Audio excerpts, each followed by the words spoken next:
Sutra countless millions of gods, dragons, ghosts, and spirits from the Saha world and other worlds also gathered in the palace of the Trayastrimsha Heaven. They came from the heaven of the four kings, the Trayastrimsha Heaven, the Shuragama Heaven, the Tushita Heaven, the Blissful Transformations Heaven, and the Heaven of Comfort gained through others' transformations.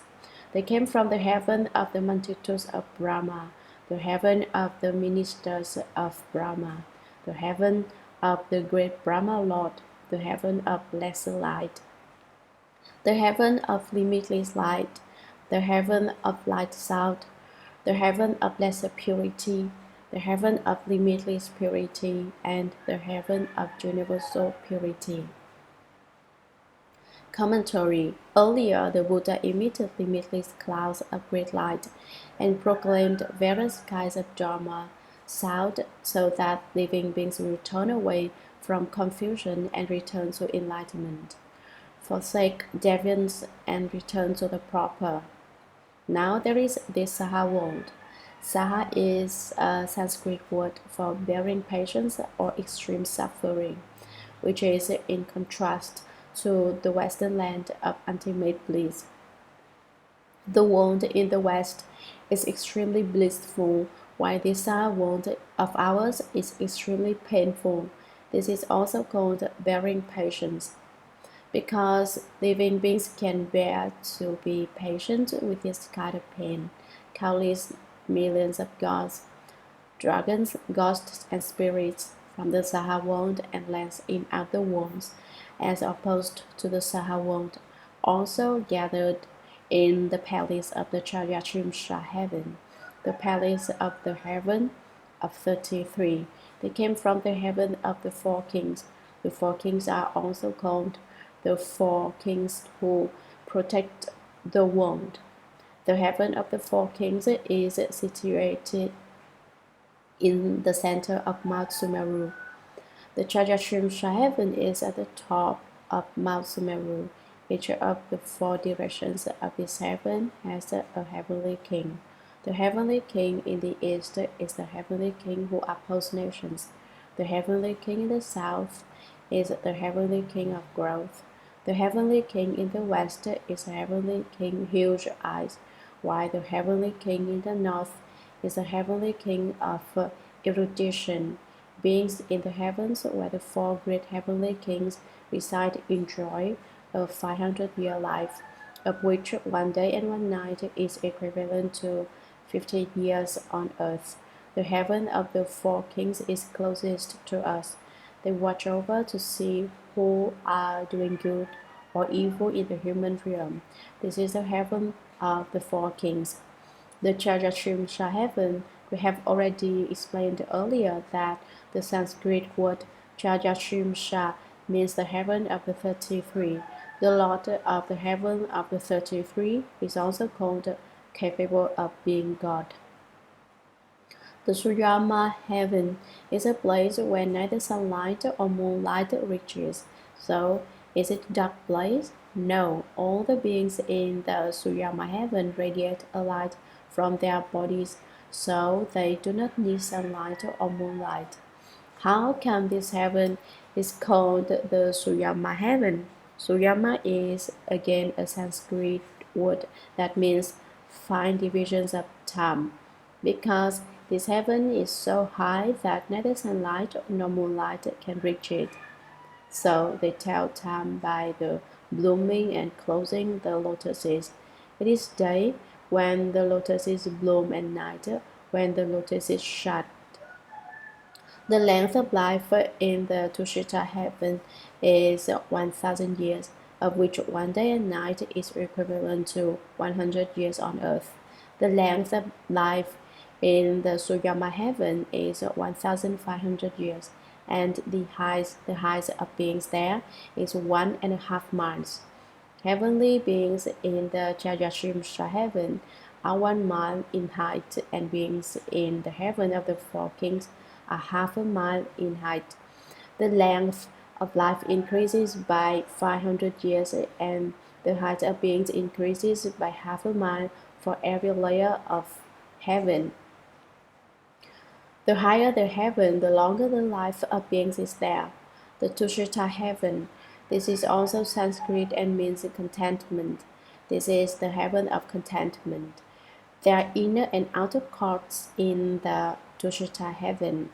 The inner court is where my Ichaya Bodhisattva now lives.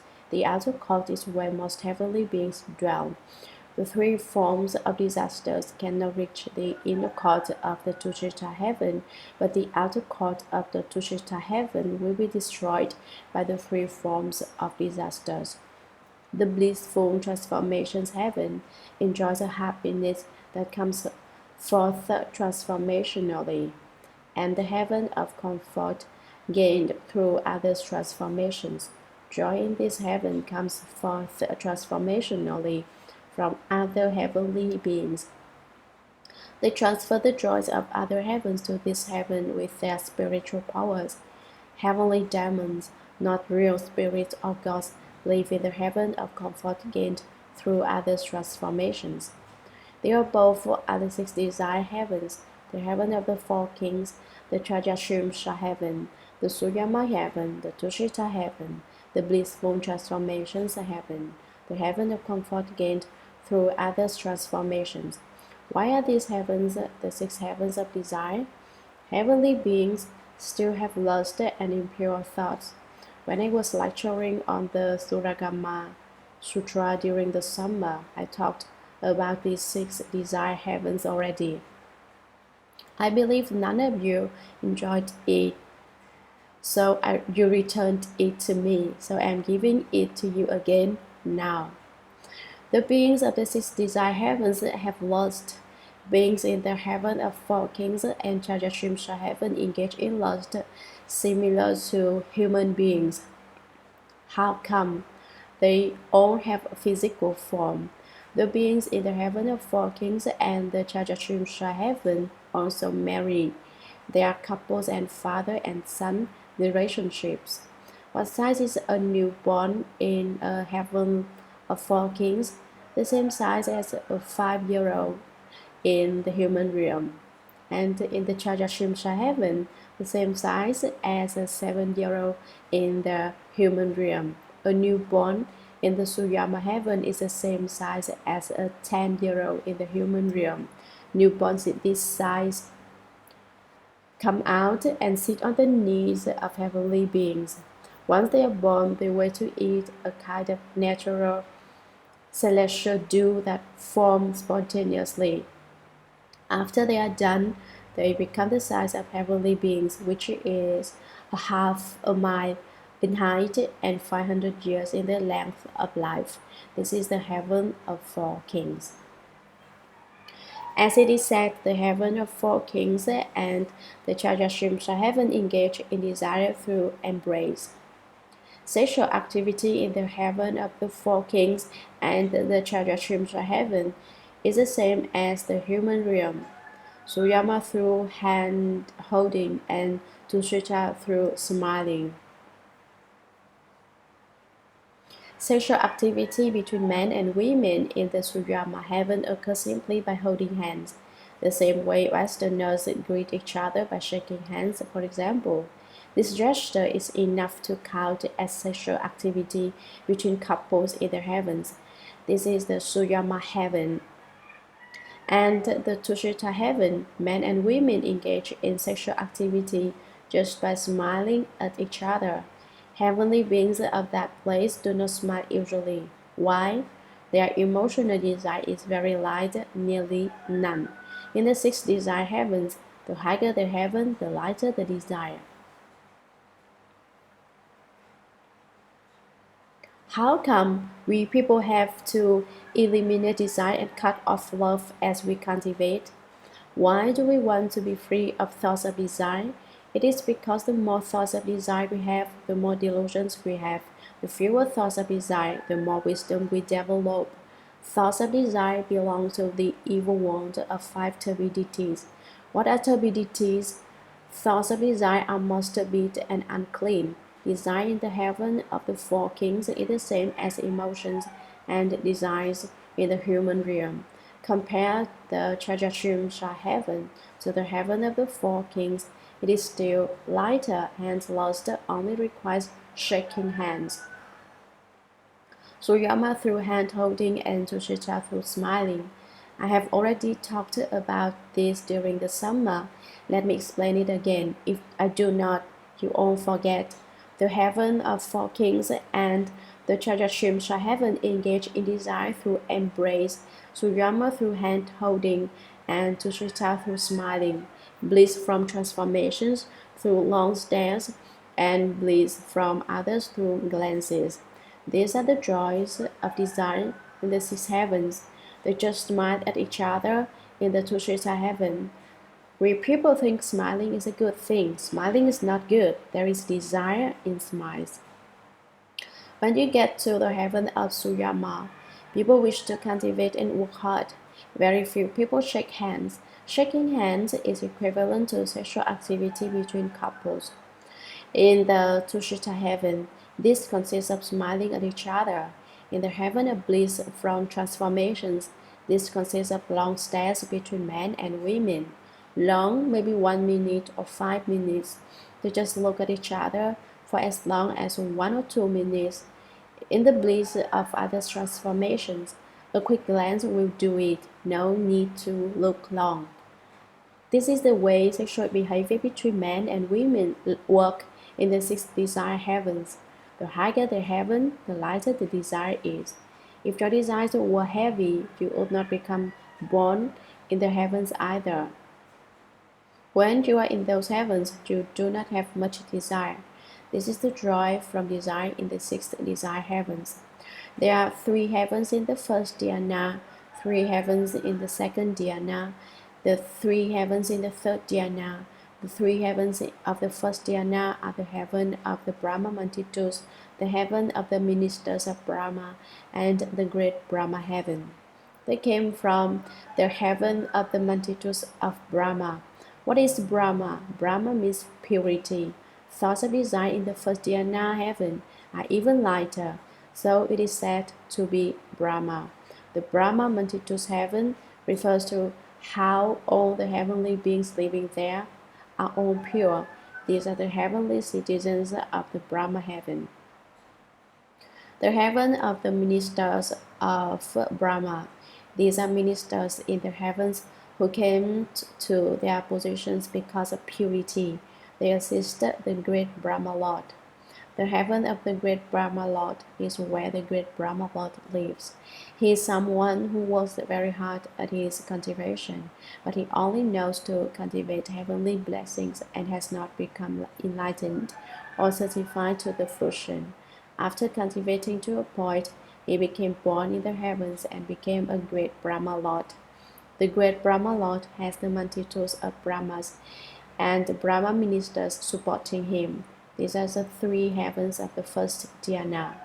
The 3 heavens of the first dhyana called the ground of the bliss from living production.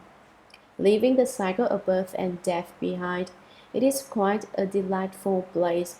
When we work enough to reach the state of the first dhyana, we can see the great Brahma Lord, the ministers and pupil of the great Brahma heaven.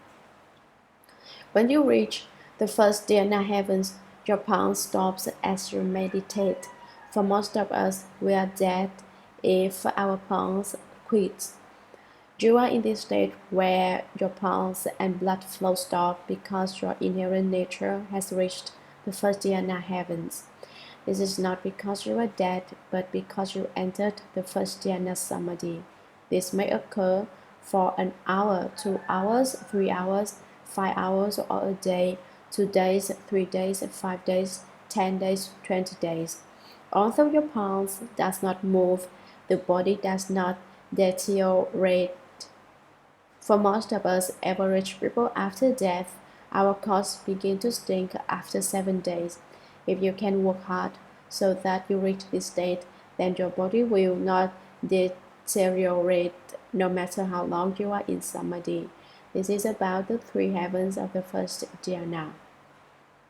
The 3 heavens of the second dhyana are the heaven of lesser light, the heaven of limitless light, the heaven of light sound, How can we become reborn in the heavens? Eliminate desire and end love. So there is no lust. With lust, we cannot become reborn in the heavens. Each heaven is one level higher than the one below. One heaven is higher than another is because it has less desire. The heavens of the second dhyana include the heaven of lesser light. Heavenly beings here have asuras that are brighter than the lights in the Shuragama heaven. At the same time, among the three heavens of the second dhyana, the light of the heaven of lesser light is comparatively weaker than the other two heavens. How come there is a light? It is because they kept the precepts purely, or focused on keeping the precepts in particular when they were pure. Those in the heaven of the multitudes of Brahma and the heaven of the ministers of Brahma also observe the precepts but not so well. They are pure but they do not emit light. Those in the heaven of lesser light not only keep the precepts well but emit a light. This is why they became born in this kind of heaven. The heaven of limitless light. The one earlier was lesser light. This light is limitless and boundless.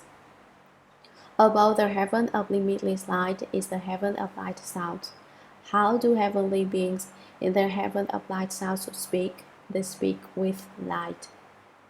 This is the science of optics that is found even in televisions. In that lights communicate. Heavenly beings in the heaven of light sound do not speak. It is not that they do not communicate, they do so with words. Some Dharma masters criticize that the heavenly beings in the heaven of light sound do not speak because they have no language or words. That is why they use light to represent language or words. No, if they do not know how to speak, would they not be mute? How is that better than those who speak? Since those in the heaven of light sound speak using light, it is not useful to be mute there. I say they have language, but they do not need language with words. They use light the way we use optics to write. Something along the lines of optics. It must be that. It is not that they just speak with light and there is no language. No, to explain the Buddha Dharma, compare the Buddha Dharma with the secular Dharma so that it is clear. Some other Dharma masters say that there is no language or words in that heaven.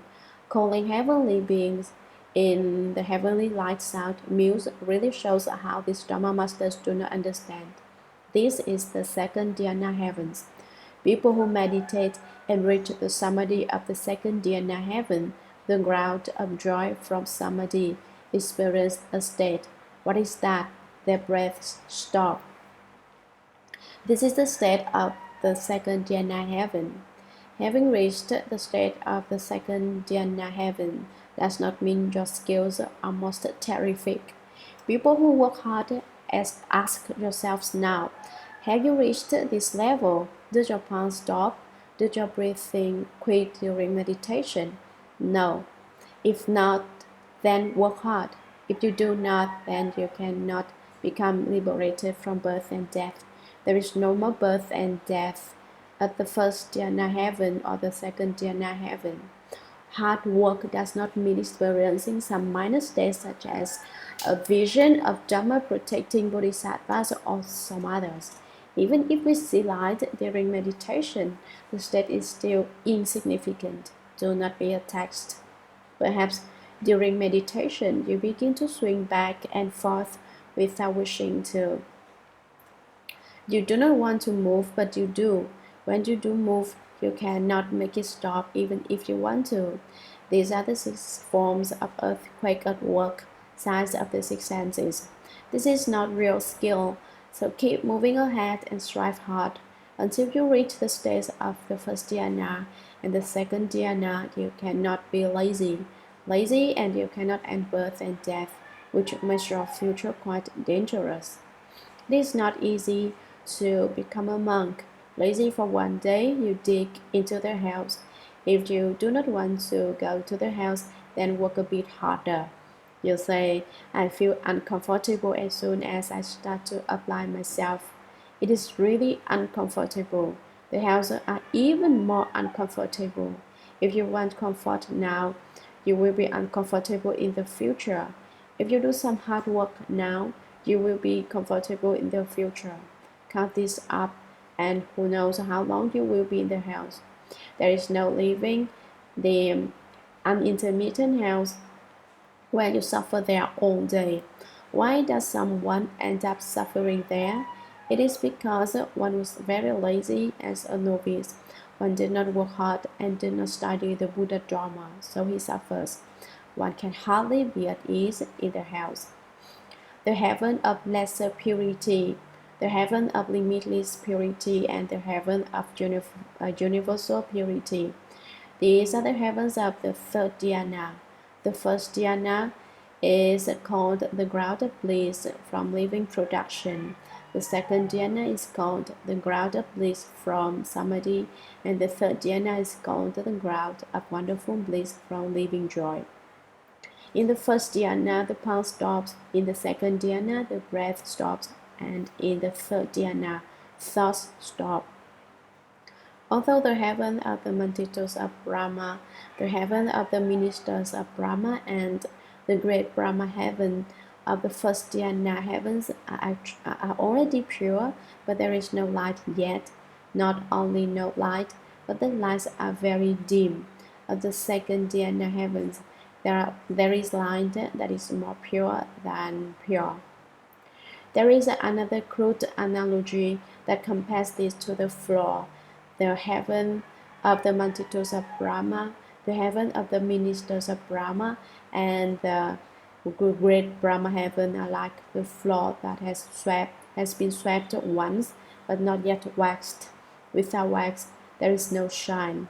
We are talking in worldly terms about how there is no wax or sheen or shine. When you wax the floor, then it will shine. This is the heaven of blessed light, the heaven of limitless light, and the heaven of light out. These are the second dhyana heavens. The third dhyana heavens of blessed light, is like waxed floor, but it needs to be wiped to really shine. There may be some dirt or broom hair that has not been cleaned up and picked up. So there is light, but it is not clean yet. The third dhyana heavens are clean. They are the heaven of lesser purity, the heaven of limitless purity, and the heaven of universal purity. The floor is waxed and wiped until it shines with a bright sheen, and there is no dust at all. If you do not understand the states in the heavens, then you will. If you think about this metaphor of a floor, pulse moves blood, then our pulse stops, that is purity. If breath stops, then there is light. Of the third dhyana heavens, thoughts stop completely.